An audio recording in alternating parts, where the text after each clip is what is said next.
जय हिंद साथियों, स्वागत है आपका हमारे YouTube channel GK GS education में। साथियों, इस वीडियो में हम आपको टॉप 30 क्वेश्चन बताएंगे जीके का, जो कि यूपी पुलिस में पूछा जाएगा, जो 18 फरवरी से होने वाला है। यूपी पुलिस कांस्टेबल 2024 में जो एग्ज़ाम होने वाला है, अगर ये क्वेश्चन आप पढ़ के जाते हैं तो आपकी एग्ज़ाम में 100% यहाँ से कम 15 क्वेश्चन ज़रूर आएंगे। ये आप याद रखना और अपने दोस्तों के पास शेयर ज़रूर कर देना।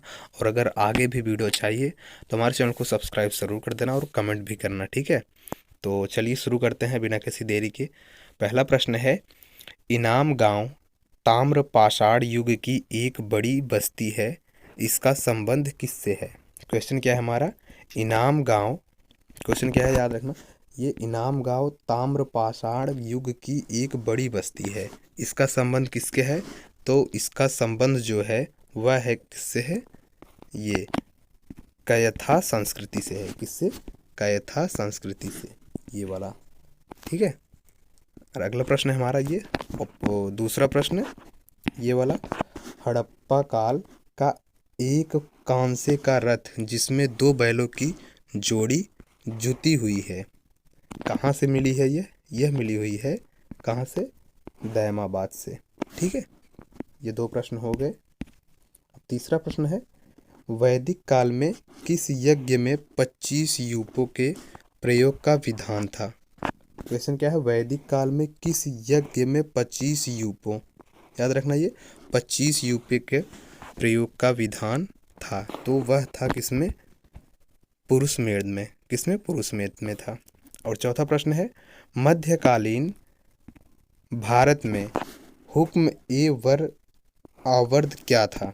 मध्यकालीन भारत में हुक्म ए वर आवर्त क्या था, वह था किसमें, उत्पादन लागत का सिद्धांत, ठीक है। अगला प्रश्न है, सूफी शब्दावली, ठीक है, सूफी शब्दावली में महबूब ए सुभानी से क्या तात्पर्य था, ठीक है। तो इसका तात्पर्य था ईश्वर का प्रेम, ठीक है। छठवां प्रश्न है, भारत का प्रथम मुस्लिम शासक कौन था जिसने भूमि की वास्तविक आय पर राजस्व निश्चित किया था।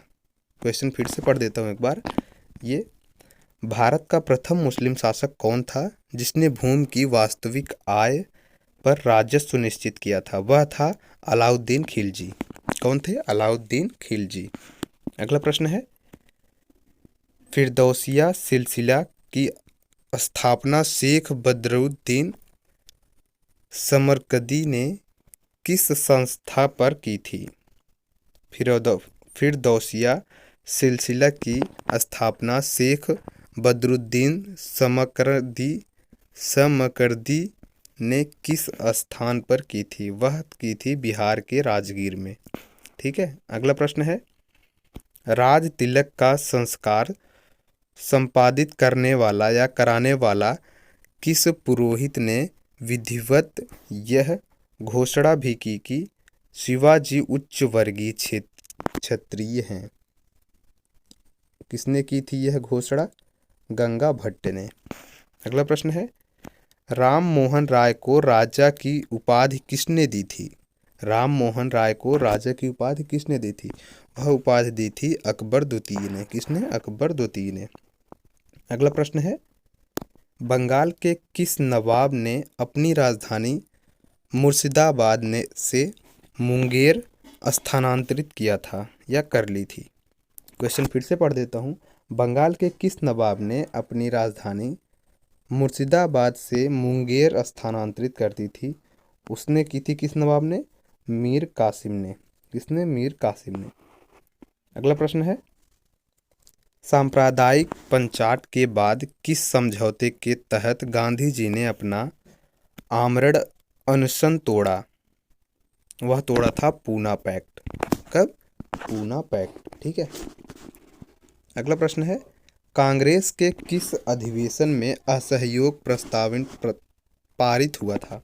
किसमें, क्वेश्चन क्या है, कांग्रेस के किस अधिवेशन में असहयोग प्रस्ताव पारित हुआ था, वह हुआ था नागपुर अधिवेशन सन 1920 में। ठीक है, नागपुर अधिवेशन में सन 1920 में।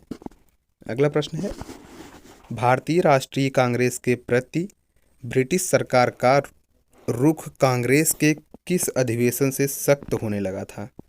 क्वेश्चन क्या है, एक बार फिर से पढ़ता हूँ। भारतीय राष्ट्रीय कांग्रेस के प्रति ब्रिटिश सरकार का रुख कांग्रेस के किस अधिवेशन से सख्त होने लगा था? वह हुआ था बम्बई अधिवेशन से। किस अधिवेशन से? बम्बई अधिवेशन से सन 1887 में। बम्बई अधिवेशन सन 1887 में इसमें। ठीक है, अगला प्रश्न है 14वां प्रश्न, 1912 में बाल्कन युद्ध के दौरान तुर्की में मेंडलिक दल लेकर कौन गए थे? क्वेश्चन एक बार फिर से रिपीट करता हूँ। 1912 में बाल्कन युद्ध के दौरान तुर्की में मेडिकल दल लेकर कौन गए थे? वह गए थे डॉक्टर M.A. अंसारी। ठीक है, डॉक्टर M.A. अंसारी ने। अगला प्रश्न है 15वां, किस कवि को टैगोर ऑफ पंजाबी कहा जाता है? फिर से एक बार रिपीट करता हूँ, किस कवि को टैगोर ऑफ पंजाबी कहा जाता है? पूरन सिंह को कहा जाता है। किसको? पूरन सिंह को। ठीक है, टैगोर ऑफ पंजाबी पूरन सिंह को कहा जाता है, ये कवि हैं। अगला प्रश्न है 16वां, हरदयाल बाबा हरनाम सिंह टुडलाट। ठीक है, हरदयाल बाबा हरनाम सिंह टुडलाट, बाबा सोहन सिंह भकना और गुरदीप सिंह किस आंदोलन से जुड़े थे? मतलब ये सब हरदयाल और बाबा हरनाम सिंह और टुडलाट और बाबा सोहन सिंह थकाना, गुरदीप सिंह, ये लोग किस आंदोलन से जुड़े थे? ये लोग जुड़े थे गदर आंदोलन से। किससे? गदर आंदोलन से। अगला प्रश्न है, सुभाष चंद्र बोस ने 1939 ईस्वी में कांग्रेस अध्यक्ष का चुनाव किस आधार पर लड़ा था? क्वेश्चन एक बार फिर से रिपीट करता हूँ।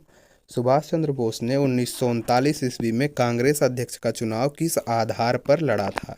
तो उन्होंने लड़ा था कि वह एक आक्रामक नीति के पक्ष में थे जिसका कांग्रेस नेता विरोध कर रहे थे। ठीक है, इसका आंसर यही होगा।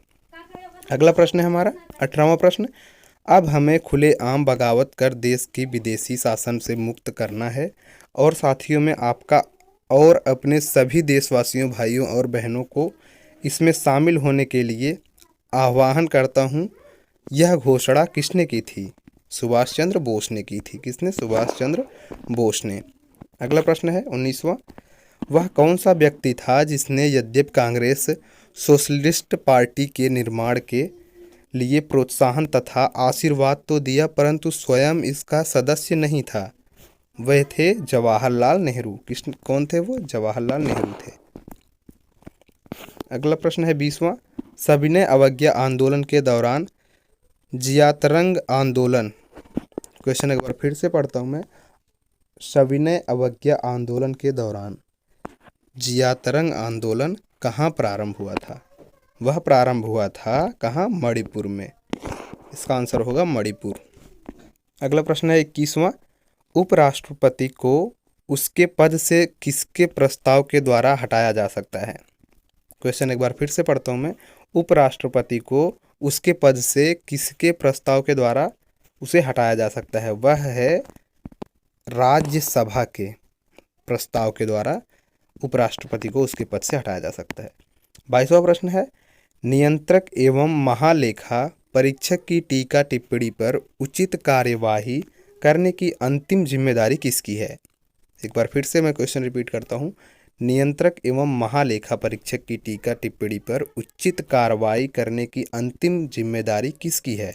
तो वह जिम्मेदारी है अंतिम सांसद की। इसका राइट आंसर है सांसद। ठीक है, 23वां प्रश्न है, लोकसभा का पहला आम चुनाव कब हुआ था? पहला आम चुनाव वह हुआ था सन 1952 ईस्वी में। कब? लोकसभा का पहला आम चुनाव 1952 ईस्वी में हुआ था। अगला प्रश्न है 24वां, किस कानून के अंतर्गत यह विहित है कि भारत के उच्चतम न्यायालय की संपूर्ण कार्यवाही अंग्रेजी भाषा में होगी? वह हुई थी भारतीय संविधान के अनुच्छेद 34(8) की। ठीक है, भारतीय संविधान के अनुच्छेद किसमें? 34 और 8 की। ठीक है, ये वाला राइट आंसर है। 25वां प्रश्न है, उच्चतम न्यायालय ने किस वाद में सीबीआई को एक पिंजरा बंद तोते की संज्ञा दी थी? क्वेश्चन एक बार फिर से मैं रिपीट करता हूँ।